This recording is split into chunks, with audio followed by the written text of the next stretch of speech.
បាទមកបន្តនៅលំហាត់បន្តទៀតគឺ concatenate ណា concatenate ជារូបមន្តប្រើសម្រាប់ភ្ជាប់អក្សរជាច្រើនឲ្យចូលគ្នាតែមួយអញ្ចឹងឧទាហរណ៍អញ្ចឹងក្នុងនេះគឺមានឈ្មោះមួយថា Prum N ណា first name របស់គាត់ Prum N last name របស់គាត់ N អញ្ចឹងខ្ញុំចង់ភ្ជាប់ឲ្យចេញពាក្យថា Prum N អញ្ចឹងខ្ញុំគាត់ទៅប្រើពាក្យថា concatenate ណា concatenate មក B2 បាទក្បៀសមកនេះខ្ញុំចង់យក space កដាណាក្នុង space កដា C2 នេះ B2 space កដាមក C2 វាចេញឈ្មោះពេញ Prum N អញ្ចឹងហើយណាអូខេឡើយទៅលំហាត់បន្តទៀត upper គឺជារូបមន្តប្រើដើម្បីធ្វើឲ្យអក្សរនឹងទៅជាអក្សរធំបាទទៅជាអក្សរធំអញ្ចឹងឧទាហរណ៍ថាកន្លែងនេះគឺយើងមានឈ្មោះណា Prum N អានេះកន្លែង full name ដែលយើងប្រើរូបមន្ត concatenate ហ្នឹងមកពីចង់ឲ្យវាទៅជាអក្សរធំយើងគ្រាន់តែវាយពីតែស្មើ upper កន្លែងនេះមកណាស្មើ upper ហើយយើង select យកកន្លែង D នេះ D2 នេះមកអញ្ចឹងវានឹងចេញមកអក្សរធំទាំងអស់ហើយណាអាហ្នឹងគឺជារូបមន្តអក្សរធំបាទតោះឥឡូវយើងមកក្រោមទៀតលំហាត់អនុវត្ត concatenate and char and upper ណា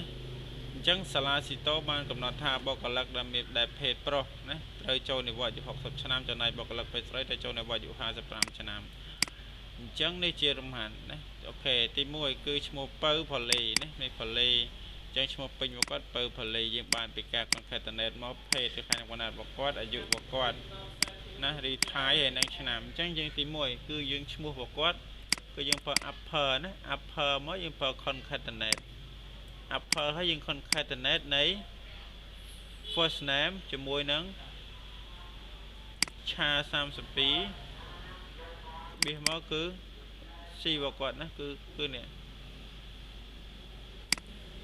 បាទអញ្ចឹងគឺ concatenate គឺយើងភ្ជាប់ជាមួយនឹង first name ហើយយើងភ្ជាប់ជាមួយនឹង last name របស់គាត់ណា C9 last name របស់គាត់បាទហើយចុះឆា32នេះឯគេឆា32បាទឆាគឺជា character ណា character អញ្ចឹងគឺ character ណាបាទអញ្ចឹងយើងមកអញ្ចឹងមកបាទតោះនេះយើងប្រើក៏បានមិនបាច់ប្រើក៏បានណាបើយើងចង់អត់ប្រើហ្នឹងយើងប្រើសញ្ញាដក clear អាក្បៀស2ដងហ្នឹងនេះសញ្ញាឡៃនេះ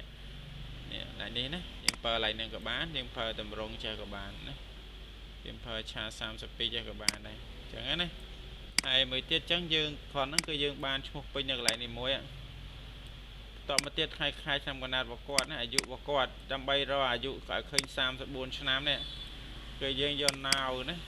នោះយើងមកដកថ្ងៃខែឆ្នាំកណាត់របស់គាត់នេះ S9 នេះណាដកឯខែឆ្នាំកណាត់របស់គាត់មកយើងយកមកចែកជាមួយ 365.25 ណានេះរូបមន្តដើម្បីរកអាយុណាយកណាវនោះមកដកថ្ងៃខែកំណើតរបស់គាត់មកកញ្ចប់ហ្នឹងយើងយកមកចែកជាមួយទៅនឹង 365.25 យើងនឹងឃើញអាយុរបស់គាត់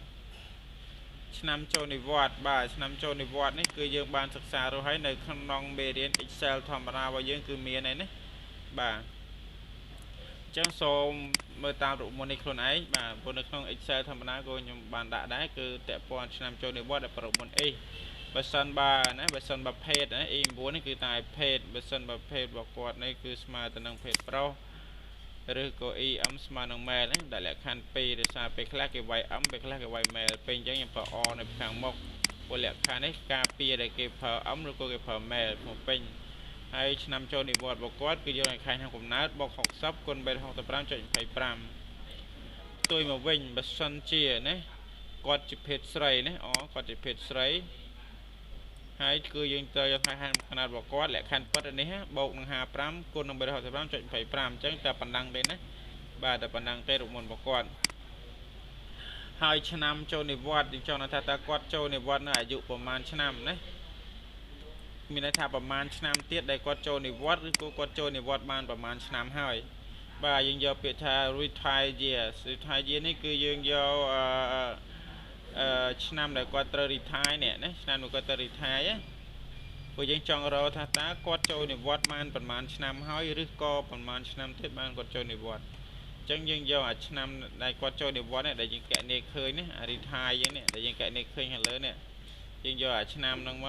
ណានេះ H9 ហ្នឹងគឺ retire យើងយកមកដកពេលបច្ចុប្បន្នហើយមកកញ្ចប់ហ្នឹងចែកទាំង 365.25 យើងនឹងឃើញឆ្នាំដែលគាត់បានចូលនិវត្តន៍ណាគាត់នៅប្រហែលឆ្នាំទៀតបានគាត់ចូលឬក៏គាត់អាចសញ្ញាលេខដកមានន័យថាគាត់បានចូលនិវត្តន៍ហ្នឹងគឺ9ឆ្នាំរួចមកហើយណា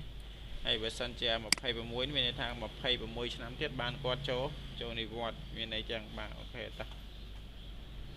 អញ្ចឹងលំហាត់ហ្នឹងគឺសន្មតបញ្ចប់ប៉ុណ្ណឹងបាទតកតងមកមួយរបស់មុន concatenate និង upper ហ្នឹងបាទ